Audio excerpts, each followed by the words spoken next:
네, 2014년도 3월에 있었던 일이죠. 러시아가 크림반도를 이제 병합하게 되는 그 과정들이 좀 나오고 있습니다. 2014년 3월 1일 우크라이나가 크림반도의 병력 2,000명을 증강을 시킵니다. 그리고 2일 미국이 러시아에 대한 경제 제재를 발표를 하고요. G8에서 러시아를 제외하겠다라고 으름장을 놓기 시작을 했습니다.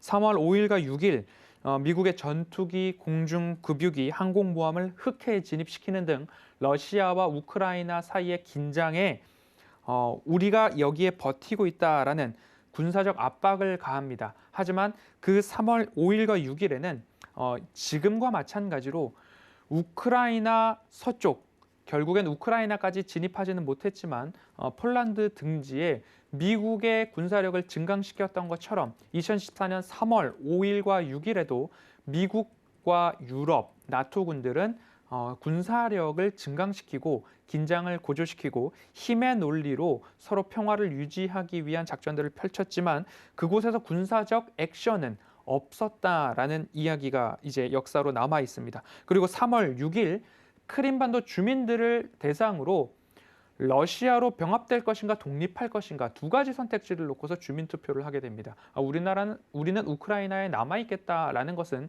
투표의 선택지에는 없었습니다. 그리고 3월 11일 러시아군의 대규모 군사 훈련이 열립니다. 군사 훈련은 이번 우크라이나가 침공하고 있는 22년에도 러시아는 연합훈련의 일종으로 군사훈련을 한 바가 있습니다. 그리고 3월 12일 러시아군 8만 명이 또 이제 크림반도 주변으로 조금 더 증강돼서 배치되는 모습들이 나왔습니다. 그리고 3월 16일 날 투표를 하고 17일 투표 결과를 보니 러시아 귀속, 러시아와 병합되는 것에 찬성한다는 의견이 96.77%로 집계가 되면서 결국엔 크림반도가 러시아에 병합되는 것이 의회에 공식 통보가 되는 일이 3월 18일 있었습니다.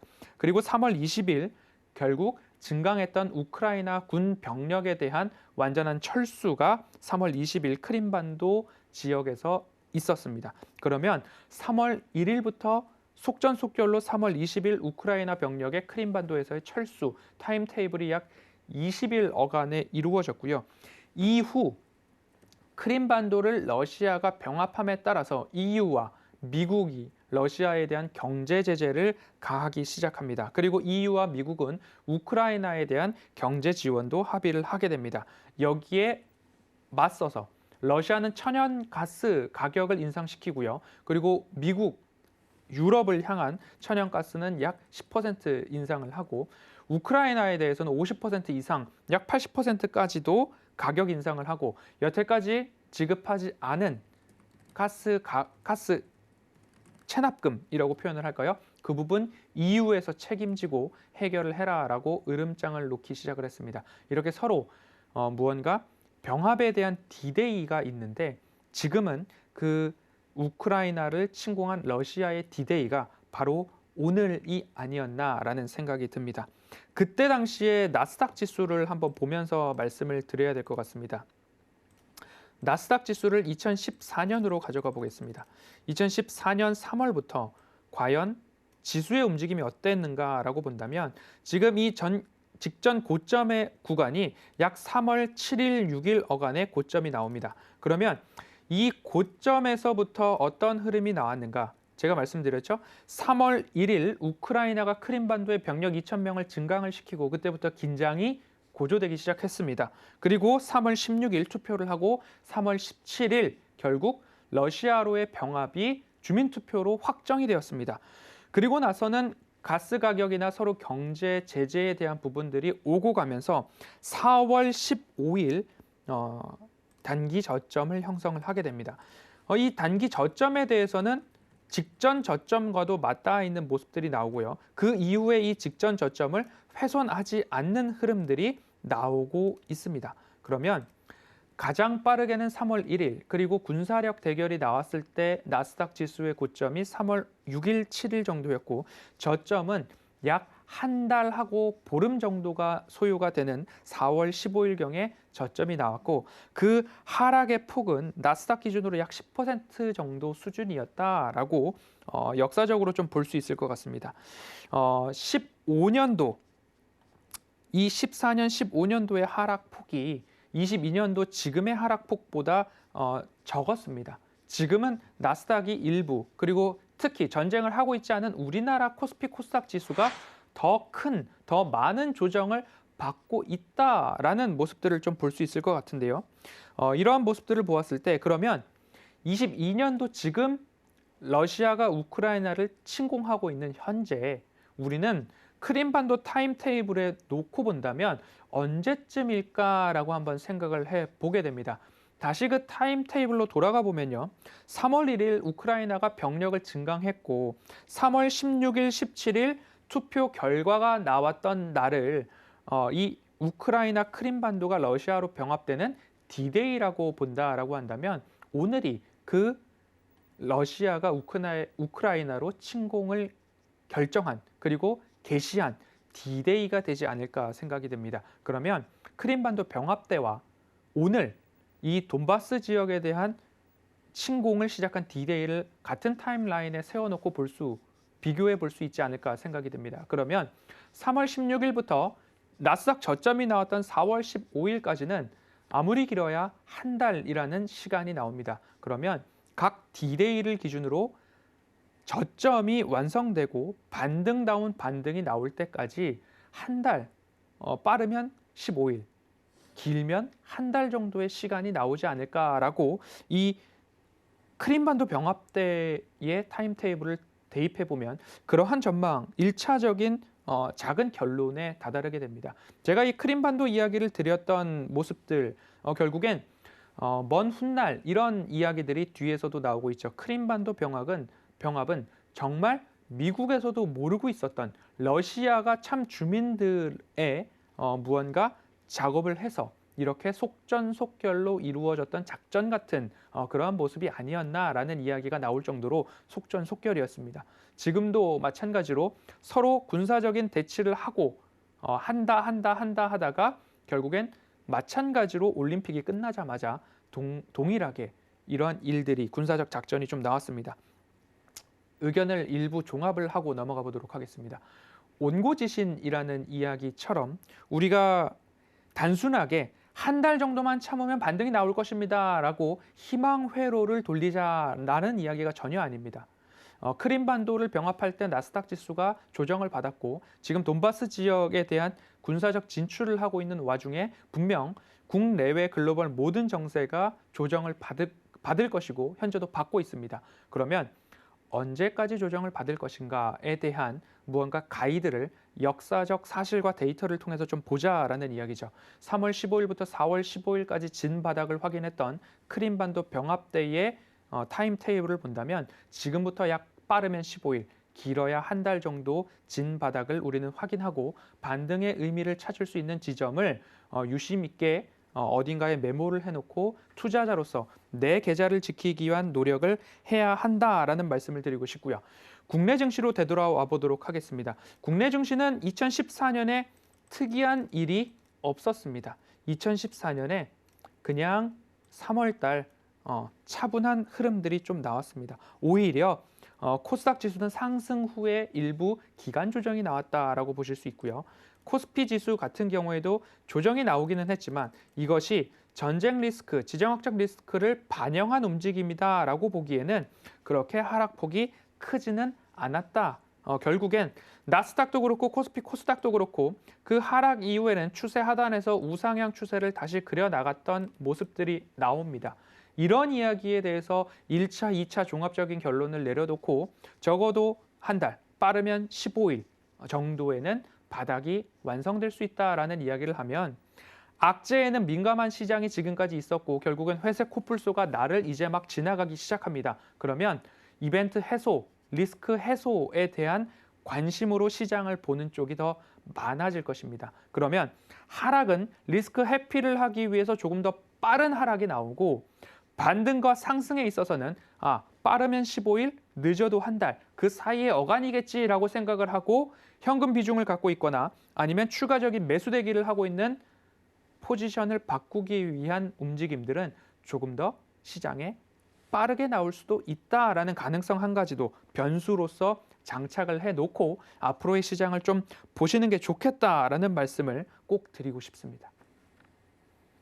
네, 저희 산업부의 허반석 부장님께서 이번에 말씀을 해주신 사항 중에 우크라이나 동부 돈바스 지역의 전쟁 위기가 마치 8년 전 러시아가 크림반도 침공을 했을 때와 굉장히 닮아 있다라는 것을 타임테이블로 좀 정리를 해주시면서 우리가 어느 구간을 좀 지나가고 있는지, 얼마나 이러한 리스크가 시간이 소요가 될지에 대해서 근거를 들어서 좀 설명을 해드렸습니다. 당시에도 우리 증시에 어떤 영향이 있었는지를 좀 짚어주시면서 역사적으로 복기를 해보면 우리가 견뎌야 될 구간이 대충 나온다라고 이야기를 해주시면서 이번 타임테이블을 정리를 해드렸는데요. 관련돼서도 굉장히 궁금한 점이 많을 겁니다. 많은 분들이 언제까지 견뎌야 하나, 또 이것 이외에도, 이 리스크 이외에도 인플레이션, 그러니까 금리 인상과 관련돼서 시장의 걱정거리가 안 그래도 많은데 전쟁 리스크까지 터지면 우리 시장 굉장히 앞으로도 긴 터널을 좀 지나가야 되는 게 아닌가라고 걱정하시는 투자자분들이 계실 것 같아서 이 부분을 역사적인 사항과 함께 복기를 좀 해드렸는데요. 노란톡은 늘 열어두고 있습니다. 문자 샵 0082번으로 지금 바로 부장님하고 불러주시거나 QR코드 통해서 들어오실 수 있으니까 적극적으로 좀 이용해 주시면 좋을 것 같고요. 제가 개인적으로 궁금한 건 그 시장에 대해서 그 전략적인 부분을 저희가 짜가야 되지 않겠습니까? 근데 오늘 시장을 보면 이렇게 전 세계 증시가 폭락을 하고 있는 와중에 개인 투자자분들이 양시장에서는 매수가 들어와 줬어요. 그래서 뭐 저점 매수를 좀 분할로 들어가시는 개인 투자자분들이 오늘 좀 계셨던 것 같은데 뭐 희망 회로를 근거 없이 돌리지 말자라고 이야기를 해주셨지만 오늘 개인들이 매수한 거에 대해서는 어떻게 좀 보시는지 궁금하네요, 부장님. 추가적인 하락 부분을 감당할 만한 매수가 있었는가를 개인적으로 좀 판단을 해보셔야 될 것 같습니다. 네. 내가 지금 너무 섣부르게 매수를 했는가 또는 내가 물을 타더라도 좀 섣부르게 매수를 하지는 않았나라는 판단이 하나 있어야 될 것 같고요. 하지만 매수했다는 명확한 기준이 있었다라고 한다면 사실 매수에 대한 손이 나갈 수는 있었으리라 생각이 듭니다. 일부 매수에 대한 부분들, 분할을 거듭해서 매수하는 것은 유효할 수 있다라는 말씀을 드리는 근거 중에 하나는 1차적으로 지금까지 제가 보아왔던 이 지수 하단에 대한 1차 지지를 코스피는 2670 그리고 코스닥은 850이라는 이야기를 지난주부터 누누이 말씀을 드려왔습니다. 하지만 실제로 러시아의 우크라이나 침공이 일어났고 이것이 전면전이냐 아니냐에 대한 구간들을 판단을 해 나가야 되는 상황 속에서 일부 2670 이탈을 하고 마감을 했고요. 코스닥은 850에 대한 지지가 일부 이탈을 했습니다. 이제 전 저점에 대한 구간이죠. 코스닥은 아래 꼬리를 보았을 때는 835포인트가 나오고요. 코스피는 아래 꼬리를 보았을 때 2600을 이탈한 2591포인트가 아래 꼬리 최하단으로 좀 보여집니다. 이것은 허반석 산업부장, 허반석 전문위원의 개인적인 의견일 뿐 투자 판단에 대한 책임을 지진 않습니다. 하지만 여태까지 제가 방송에 나와서 1년여 이상 이런 이야기를 드리죠.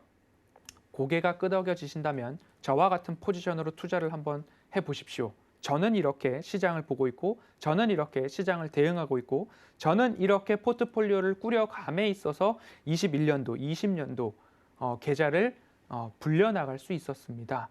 그렇기 때문에 지난번에도 1월 27일 FOMC 회의 결과와 빅테크 기업들의 실적 발표를 보고서 그리고 나서 중대한 결정을 하셔도 늦지 않겠습니다라는 말씀을 드렸고요. 그 이후에 2월에 접어들면서는 명확한 기준에 의해서 리스크 축소, 종목수 줄이기를 가능한 한 어렵지만 노력을 해서라도 종목수를 줄여서 리스크 관리를 하시면 좋겠습니다라는 이야기를 꾸준하게 동일하게 2월에 캐치프레이즈를 잡고 왔습니다.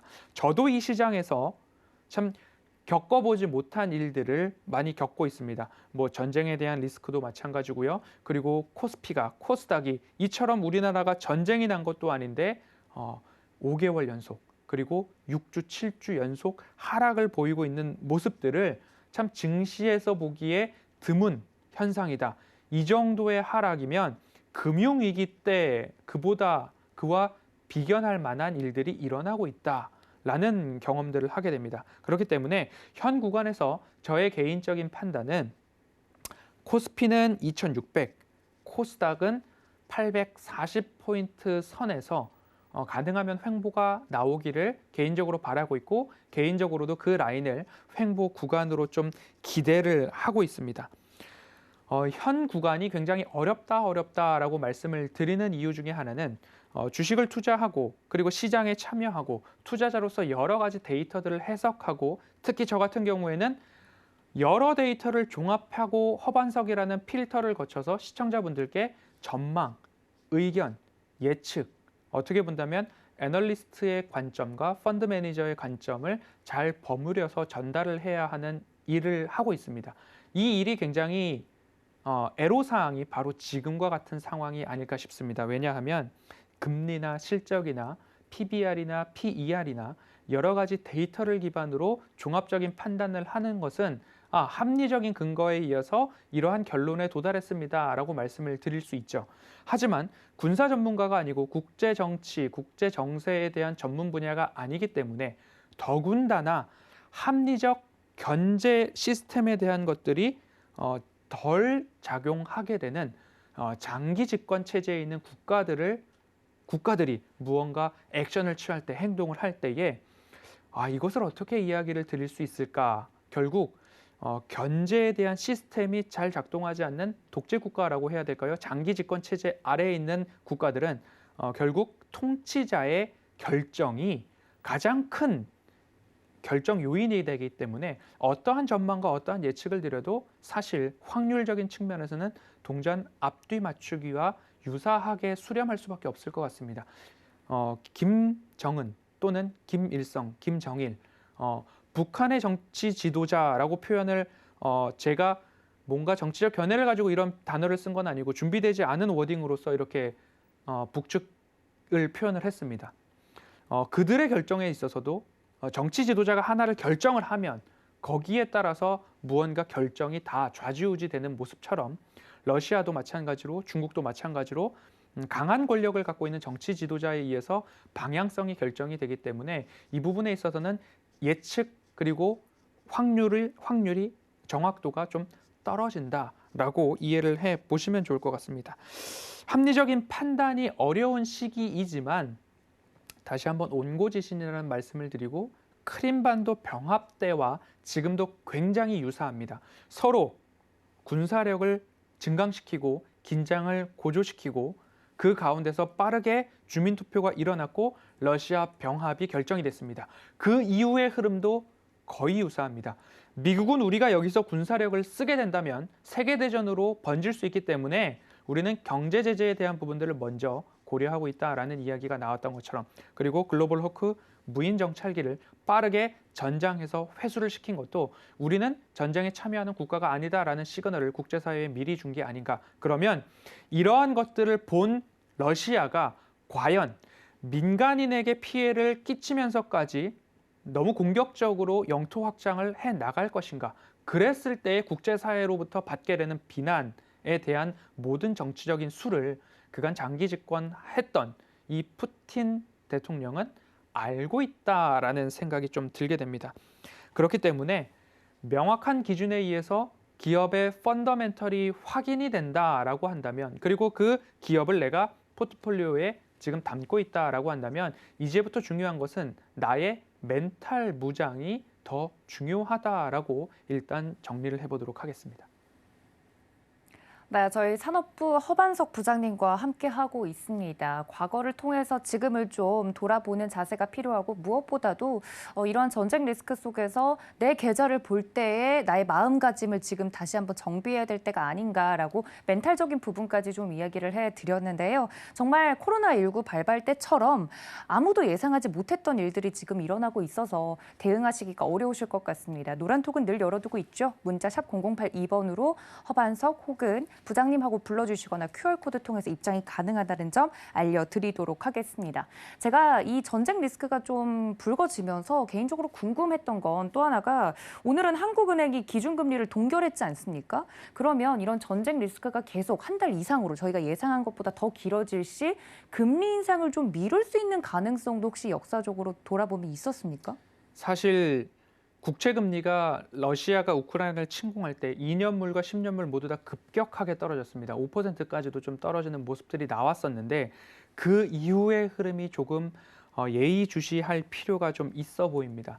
2년물 국채 금리가 하락한 이후에 다시 장중 되돌림을 보이면서 우상향하고 있는 흐름들을 확인하면서 방송 전까지 확인을 하면서 들어왔고요. 10년물 국채 금리도 비슷한 흐름들을 보였습니다. 사실 1.8%대까지 내려가는 모습들을 보면서 앞서 앵커님께서 말씀하셨듯이 금리 인상에 대한 드라이브가 조금 늦춰질 수는 있지 않을까라는 기대감이 시장에 분명히 있습니다.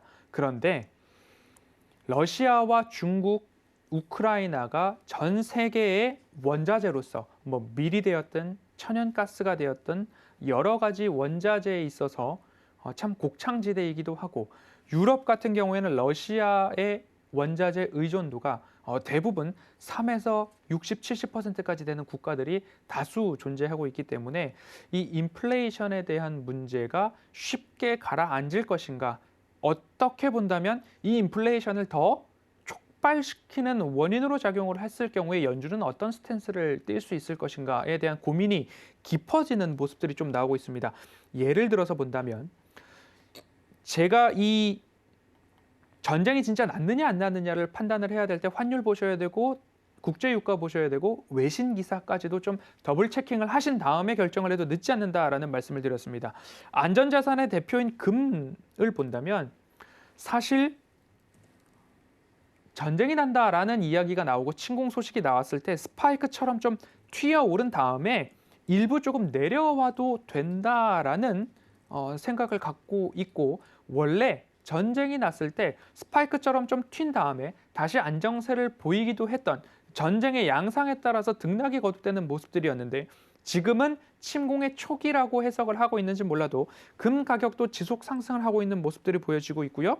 WTI 국제유가도 100불을 위협하고 있는 모습들, 크게 빠지지 않고 있는 모습들이 좀 나오고 있고요. 천연가스 같은 경우에는 워낙 러시아 의존도가 높기 때문에 추가적인 상승이 나올 수도 있다라고 감안을 한다 하더라도 그 반등폭의 반납이 크지 않다라는 점들을 보았을 때 이 침공에 대한 전개 양상을 보아야 할 필요가 있지만 이전 지정학적 리스크와는 조금 다른 흐름들이 나오고 있다. 그래서 달러 지수, 원달러 환율도 그렇고요. 국제 유가도 그렇고요. 안전자산으로 보여지는 금도 마찬가지고요. 천연가스 가격도 일부 안정세가 나오는지 내일 우리 시장이 개장할 때까지 어떤 흐름을 보이고 있는지 국제 유가, 금 선물, 천연가스 가격대들을 하나하나 잘 살펴볼 필요가 있다라는 말씀을 드리고 싶고요. 지금도 속보로 계속적으로 전해지고 있는데 지상군 투입이나 추가 공격에 대한 이야기들이 좀 나오고 있습니다. 사실 지금까지 이런 이야기들이 있었죠. 국내 증시가 시작할 때만 되면 탱크 보내, 군사력 배치해 이런 이야기들이 많이 나오고 네. 우리 장 마감만 하면 미 증시 선물이 반등하고 이러한 일들이 비일비재하게 반복되고 있었습니다.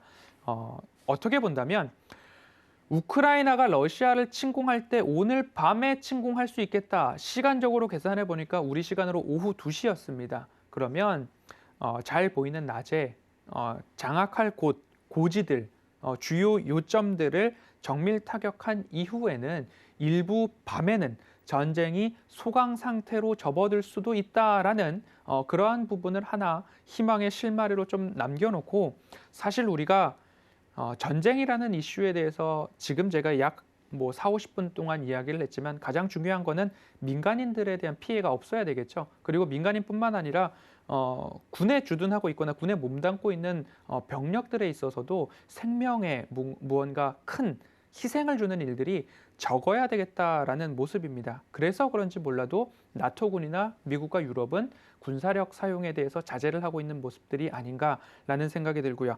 한편으로 아쉬운 점은 국제사회에서 무언가 강력하게 중재를 할 수 있는 정치 지도자가 이렇게 적었을까라고 하고 있는 아쉬움들이 좀 남습니다.